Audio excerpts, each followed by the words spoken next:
Lord, ibigay mo po sa akin ang dapat kong gawin sa araw na ito. Lord, thank you for this day. Thank you for another day.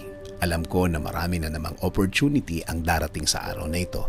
Alam kong darating na ang pagkakataon na inaantay ko, Lord. Panginoon, bigyan mo ako ng direksyon ngayong araw. Bigyan mo ako ng guide sa kung ano ang aking gagawin.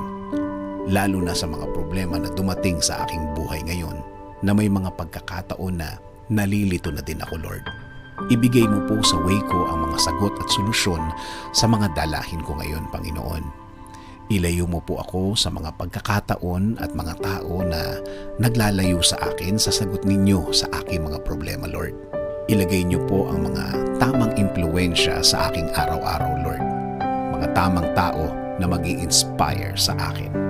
Mas magbibigay ng mga paliwanag tungkol po sa buhay at lalong-lalo na sa inyong presensya at pagmamahal.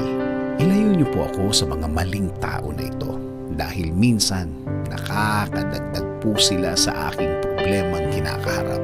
Ilayo niyo rin po ako sa mga pangyayari na maglalagay din sa akin sa mas malaking problema, Panginoon. Panginoon, itinataas ko din po ang aking pamilya. Bigyan niyo po sila ng pagmamahal. Bigyan niyo po sila ng proteksyon. Bigyan niyo po sila ng mga tamang daan at pagkakataon. Ilayo niyo po sila sa masama.